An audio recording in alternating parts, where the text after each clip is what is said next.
schéma départemental de cohésion intercommunale, tel qu'il a été proposé finalement en octobre, eh bien, recueille un consensus assez large sur l'ensemble de ces facettes, et notamment sur l'intercommunalité. Il y a aujourd'hui sur l'intercommunalité un sujet qui demeure, c'est le sujet de la proposition de fusionner les intercommunalités CCVOL, communauté de communes de Guer et communauté de communes de la Gacilly. Ces trois communautés de communes qui existent aujourd'hui, le projet de schéma proposait de les fusionner. Et on voit que la communauté de communes de Guer est favorable, les communes de cette communauté de communes sont favorables. De la même façon, à la Gacilly, la communauté de communes est favorable, les communes sont favorables, mais par contre, au sein de CCVOL, eh bien, les communes, c'est très équilibré, 8 contre 8, et en revanche, le conseil communautaire a délibéré à 18 voix contre 16 contre. Et donc nous avons cette position, effectivement, qui est une position contre. Voilà où on en est. Alors, comment on fait eh bien, l'objet des débats d'aujourd'hui, c'était justement de pouvoir d'abord échanger sur le fond, pour savoir effectivement est-ce qu'il y a des arguments qui peuvent être mis en avant sur tel ou tel aspect des choses. Et puis à la proposition, sur la proposition du président Jacques Lenay, qui est rapporteur de la CDCI, mais qui est aussi président, vous le savez, de l'association des maires du département du Morbihan, eh bien, un groupe de travail va être réuni sur son invitation, sur l'invitation du président Lenay, dans les toutes prochaines semaines. Et ce groupe de travail réunira les élus concernés qui vont être invités par le président Lenay pour essayer de poursuivre les débats dans un comité un peu plus restreint. Et puis ensuite, ces élus, c'est un groupe de travail informel, hein, mais qui a le droit de se réunir, bien évidemment, et qui a le droit d'envoyer par la suite un avis ou des éléments aux membres de la CDCI. La décision n'appartient qu'à la CDCI et aux membres de la CDCI. Et le 31 mars, avant le 31 mars, de mémoire, c'est le 21 mars, que la CDCI se réunit l'année, pour la fin du premier trimestre. Et en fait, si le schéma départemental que j'ai proposé en octobre devait être modifié, il faut réunir la majorité des 2/3 des membres de la CDCI. Si cette majorité n'est pas réunie, à ce moment-là, le schéma reste celui qu'il était proposé en octobre.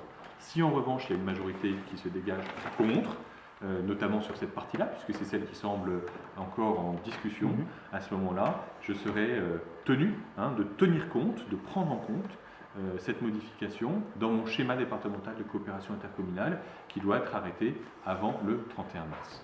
Donc vous n'imposerez pas votre projet, votre plan? Si vous voulez, au 31 mars, je suis tenu, avant le 31 mars, de prendre en compte ce qui se passe en CDCI à la majorité des 2/3. Mais pour être tout à fait clair, la loi permet, après, que le préfet, pour ses arrêtés de périmètre, puisse revenir sur le schéma et par exemple reproposer la même chose que ce qu'il avait fait avant. C'est-à-dire que ce n'est pas forcément la fin et ça peut encore être en discussion. C'est-à-dire qu'il y a une première étape où la CDCI se prononce à la majorité des 2/3 et si jamais la majorité des 2/3 elle est contre, à ce moment-là, effectivement, je suis obligé de le prendre en compte dans mon schéma. Mais les arrêtés de périmètre des EPCI que je prendrai par la suite, je peux m'écarter du schéma. Simplement, si jamais je m'écarte du schéma, il faut que moi-même, je recueille à la fin la majorité simple, je vous passe un peu les étapes, mais à la fin du processus, la majorité simple de la CDCI. C'est-à-dire qu'au bout du compte, si jamais je me suis écarté du schéma tel que je l'avais arrêté le 31 mars, à ce moment-là, il faut quand même que j'ai la majorité simple en CDCI, mais pas la majorité des 2/3. Le 31 mars, ce sera publié, vous prendrez le... Je prendrai un arrêté de schéma, mais il n'est pas forcément définitif, encore une fois, parce que les arrêtés de périmètre peuvent s'en écarter. Si jamais ils s'en écartent, à ce moment-là, il faut que je recueille quand même, à la fin de la procédure, la majorité simple de la CDCI. Et la date butoir? La date butoir, toutes les arrêtés de périmètre et les transferts de compétences et les arrêtés qui fixent la gouvernance de ces nouvelles établissements publics, de ces nouveaux établissements publics de coopération intercommunale, ils sont créés au 1er janvier 2017. Les instances de gouvernance sont créées avant le 15 décembre 2016 et donc j'ai, moi, pour arrêter et créer définitivement ces intercommunalités jusqu'à la fin de l'année 2016. Quels sont les arguments des opposants, ceux qui... Les conseillers communautaires ou les communes qui ont voté contre parce que, en majorité, ceux qui votaient contre parce qu'ils auraient préféré un schéma à 7 directement. C'est-à-dire, vous vous souvenez que la communauté de communes de Puermel, dans le schéma que j'ai proposé, c'était une fusion avec la communauté de communes de Josselin, celle du Porouette et celle de Moron en Brocéliande, pour faire 4. Et puis ensuite, je proposais la fusion des 3 qui sont juste au-dessus, CCDOL, Guerre et Lagacilly. Eh bien, un certain nombre des réponses négatives, et la majorité des réponses négatives, des positions négatives, c'était de dire on préférerait être à 7 d'un coup. Ça, c'est le plan alternatif que propose Alain Launay. Alors, M. Launay n'a pas proposé aujourd'hui, puisque la question lui a été posée, mais vous pouvez lui poser la question directement. M. Launay a dit « Je suis là pour rendre compte de la position du conseil communautaire de la CCDOL. Le conseil communautaire a voté contre.